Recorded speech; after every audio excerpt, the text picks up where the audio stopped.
Assalamualaikum warahmatullahi wabarakatuh.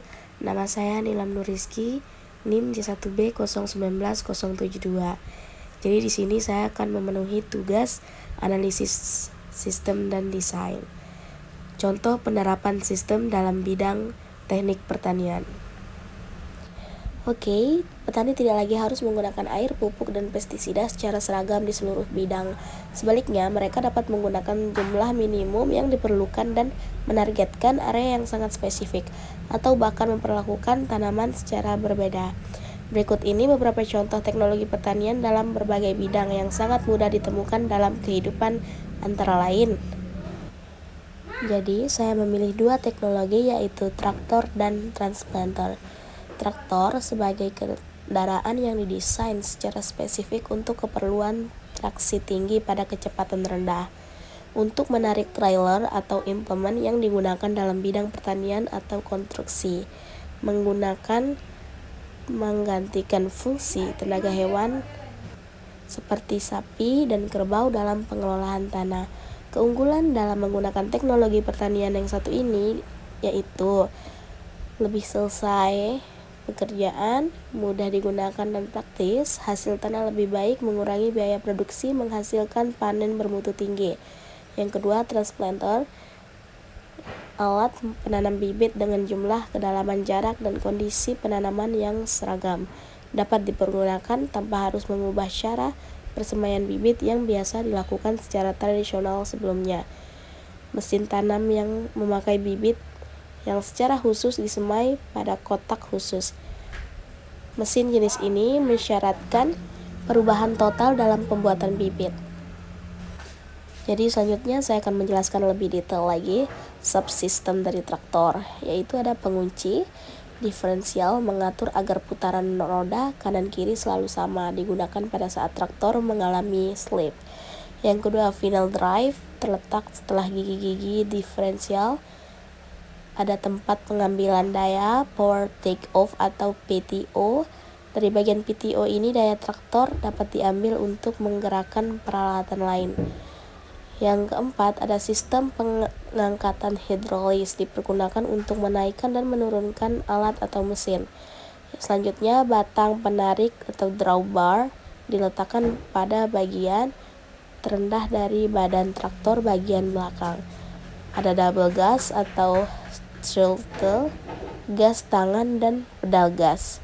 Ada double pedal brake, rem roda kanan dan rem roda untuk kiri. Oke, jadi di sini selanjutnya akan dijelaskan lingkungan dan tujuan.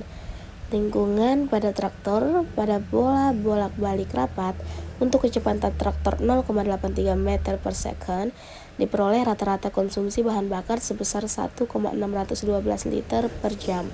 Untuk kecepatan traktor 1,25 meter per second diperoleh rata-rata konsumsi bahan bakar 2,253 liter per jam.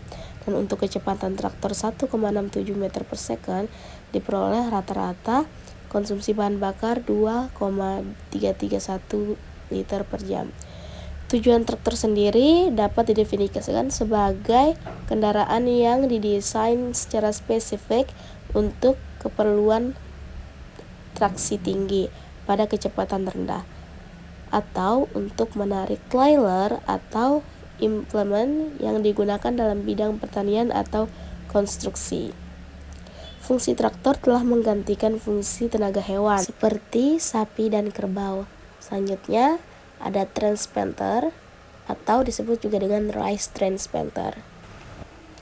Adapun subsistem dari transplanter yaitu ada gear to gear untuk meneruskan daya satu yang ke lain, ada kopling utama untuk mengatur jalannya mesin, ada kopling pengatur belokan untuk mengatur belokan, gearbox untuk pemindah tenaga dari tenaga penggerak ke mesin yang digerakkan, ada shredding box, meledakan dapok, ada planting pin set untuk memisahkan bibit yang akan ditanam, ada hidroponik untuk mengangkat dan menurunkan, ada leveling board agar mesin tidak tenggelam.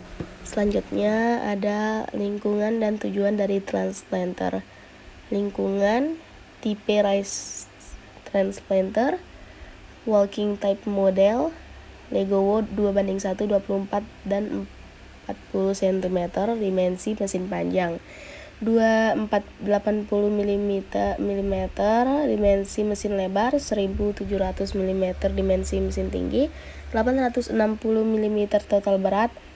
178 kg, motor penggerak jenis motor bakar 4 langkah, motor penggerak jenis daya 3,5 atau 4,6 kW per HP, motor gerak jenis putaran 3600 rpm, motor penggerak jenis BBM bensin premium, motor penggerak jenis konsumsi BBM max 0,8 liter per jam, transmisi 2 maju 1 mundur, roda tipe besi berlapis, karet roda jumlah 2 roda, diameter 625 mm. Selanjutnya ada tujuan dari transplanter, yaitu merupakan alat penanam bibit dengan jumlah, kedalaman, jarak, dan kondisi penanaman yang seragam. Secara umum ada 2 jenis mesin tanam bibit padi, dibedakan berdasarkan cara penyemaian dan persiapan bibit padinya. Yang pertama yaitu mesin yang memakai bibit yang ditanam atau disemai di lahan, West Head Root Seedling. Mesin ini memiliki kelebihan yaitu dapat dipergunakan tanpa harus mengubah cara persemaian bibit yang biasa dilakukan secara tradisional sebelumnya. Namun demikian, waktu yang dibutuhkan untuk mengambil bibit cukup lama sehingga kapasitas kerja total mesin menjadi kecil. Yang kedua adalah mesin tanam yang memakai bibit yang secara khusus disemai pada kotak khusus. Mesin jenis ini mensyaratkan perubahan total dalam pembuatan bibit. Sekian dari saya, apabila ada kesalahan mohon dimaklumi. Wassalamualaikum warahmatullahi wabarakatuh.